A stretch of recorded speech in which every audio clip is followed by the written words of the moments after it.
ధన్యవాద తీర్మానంపై భారత రాష్ట్ర సమితి పక్షాన మాట్లాడటానికి అవకాశం ఇచ్చిన మీకు ముందుగా ధన్యవాదాలు. అదేవిధంగా మా భారత రాష్ట్ర సమితి నాయకులు కల్వకుంట్ల చంద్రశేఖరరావు గారికి కూడా ధన్యవాదాలు తెలియజేస్తూ, ఆ గవర్నర్ ప్రసంగం చూస్తే ఎప్పుడు కూడా ప్రభుత్వం యొక్క డాక్యుమెంట్గా పాలసీగా ఉంటుంది. ప్రభుత్వం చేసిన పనులు, చేయబోయే పనులు మొత్తం కూడా కూలంకషంగా ఒక పాలసీ రూపంలో తీసుకురావడమే అది మా అందరికీ తెలుసు అధ్యక్ష. కాబట్టి అందులో ఏమన్నా ఉంటుందా అని చెప్పేసి 28 పేజీలు మొత్తం చూస్తే ఆ యొక్క మొత్తం ప్రసంగాన్ని మొత్తం చదివినా కూడా దానికి ఒక దశ లేదు, దిశ లేదు, అందులో పస లేదు. అధ్యక్ష, చేసింది చాలా ఘోరంతా, చెప్పుకుంది మీరంతా కొండంతా. చాలా విషయాలు చెప్పారు, చాలా ప్రోగ్రెస్ ఉన్నది, చాలా మొత్తం కూడా ట్రాన్స్ఫార్మింగ్ చేస్తున్నాం అని చెప్పి కూడా చెప్పారు.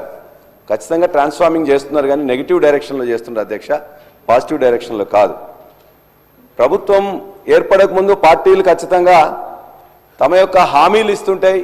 ఆ హామీలు ప్రజలు అడిగినా అడగకున్నా ప్రజల అవసరాల కోసం ఇస్తుంటాయి. మీరిచ్చిన హామీలు నిజంగానే కొంత టైం ఇవ్వాలనే ఉద్దేశంతో సంవత్సరాల పాటుగా మేము ఎక్కువ మాట్లాడలేదు అధ్యక్ష. మీరు ఎవరు ప్రజలు అడగకున్నా మీరు బాండ్ పేపర్స్ ఇచ్చిండ్రు, నమ్మకం కలిగించడానికి డేట్స్ ఇచ్చిండ్రు, అదేవిధంగా డెడ్ లైన్స్ ఇచ్చిండ్రు, కానీ వాటిని ఇప్పటివరకే అన్ని అంశాల మీద కూడా పదే పదే తప్పిండ్రు అధ్యక్ష. దరిదాపుగా ఇవాళ ఇచ్చిన హామీలలో ఒక 10% మీరు మొదలుపెట్టింది, కానీ ఆ 10%లో కూడా అరకొరగానే ఉన్నాయి తప్ప పూర్తిగా ప్రజలందరూ విశ్వాసం కలిగించే విధంగా, వాళ్ళకు ఉపయోగపడే విధంగా ఏ ఒక్క పథకం కూడా ఇప్పటిదాకానైతే పూర్తిగా చేయలేదు అధ్యక్ష. మిగతా 90% హామీలు కూడా ఖచ్చితంగా ఇవాళ చేయలే. ఒక విధంగా చెప్పాలంటే ఈ ప్రాంతంలో నేను చదువుకోవడం కానీ లేకపోతే చూస్తే 19 ప్రజాస్వామిక ప్రభుత్వాలు ఈ తెలంగాణ ప్రాంతానికి ఇప్పటిదాకా 1951 నుంచి వస్తే, ఆ 1951 తర్వాత తెలంగాణ ఏర్పడిన తర్వాత 3 ప్రభుత్వాలు వస్తే, ఇన్ని ప్రభుత్వాల్లో కూడా ఇంత అప్రజాస్వామికంగా ఇంత అహంకారపూరితంగా ఉన్న ప్రభుత్వం మాత్రం ఎక్కడ లేదు అధ్యక్ష. అంతేకాదు అధ్యక్ష, అనుభవాలు ఏమితో ఇవాళ అత్యంత తక్కువ కాలంలోనే అప్రతిష్ట మూట కట్టుకున్న ప్రభుత్వం ఈ ప్రభుత్వంగా ప్రజలందరూ భావిస్తున్నారు అధ్యక్ష.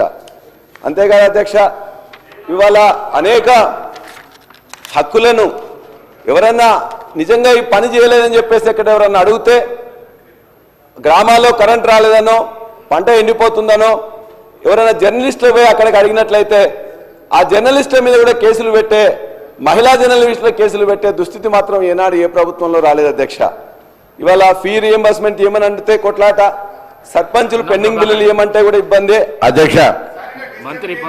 అరే ఇప్పుడు సార్ లేని ఆ మహిళా జర్నలిస్ట్ పెట్టిన వీడియోను మీరు కూడా సభ ముందు మీరు చూసి అది పనిష్మెంట్ అని ఫీల్ అయ్యి ఒకవేళ పల్లారాజేశ్వరరెడ్డి గారి మీద కూడా అటువంటి మాటలు మాట్లాడి ఉంటే వారు ఎటువంటి శిక్ష అవసరం లేదంటే రేపు పొద్దుగాల అటువంటి వీడియో తయారైతే పెద్ద ఇష్యూ కాదు. కాంగ్రెస్ పార్టీకి పెద్ద తయారు చేయాలంటే పెద్ద ఇష్యూ కాదు, కానీ అటువంటి వీడియోలు కూడా వీళ్ళు సమర్థిస్తే ఎంతకంటే వాళ్ళకు ఉండేటువంటి ఎటువంటి విచక్షణ కోల్పోయి పూర్తిగా ఫ్రస్ట్రేషన్ ఉన్నారో అర్థమవుతుంది.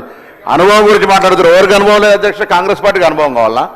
అనుభవం గురించి మాట్లాడుతూ ఉన్నారు, లేకపోతే పెద్ద అనుభవ రాహిత్యంగా పని జరుగుతుంది అంటున్నారు.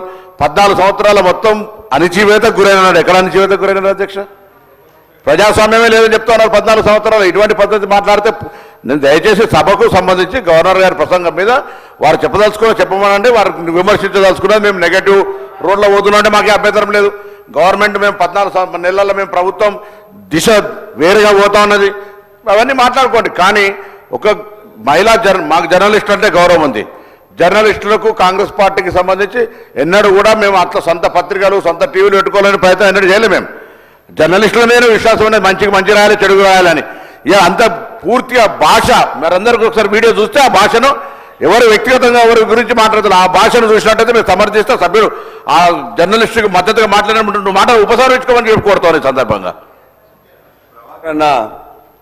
ధన్యవాదాలన్నా, మీరు ఒక వారికి సింపతి ఉన్నందుకు. నేను అడిగేది ఏంటంటే అన్న, వారు మాట్లాడింది కాదు, వారు ఎక్కడైతే వారి యొక్క కొన్ని రికార్డ్ చేసి వాళ్ళు చేసినవన్నీ కూడా ప్రజల యొక్క భావాలుగా వచ్చినాయి. ఒకవేళ వాళ్ళు మహిళలు కాబట్టి నా రిక్వెస్ట్ ఏంటంటే అధ్యక్ష, ఇద్దరు మహిళా జర్నలిస్టులని టెర్రరిస్టులు చేసినట్టు చేసింది కాబట్టి ఆ రేవతి తన్వి యాదవ్ మీద కొద్దిగంత సానుకూలంగా మీరు దయచేసి ఆలోచించి వాళ్ళని విడుదల చేయాలని కోరుతున్నాం. అదేవిధంగా ఇది ఒక పాలసీ ఉందని చెప్పేసి అనుకుంటే పాలసీ మాత్రం వాళ్ళ యొక్క మీరు చూడండి అధ్యక్ష ఎట్లా ఉన్నాయి వాళ్ళ ఫోటోలు. ఇవాళ తెలంగాణ అస్తిత్వం మీద ఇక్కడ చాలా అంశాలు మీరు రాశారు. ఇందులోనే ఒకటి ఏం చేసిండ్రు, మొత్తం కూడా ఆనవాళ్ళన్నింటి కూడా ఉండకుండా చేస్తామని తెలంగాణ తల్లి రూపురేఖలను మార్చారు. తెలంగాణ స్టేట్ టీఎస్ అని ఉంటే టీజీ అని మార్చారు.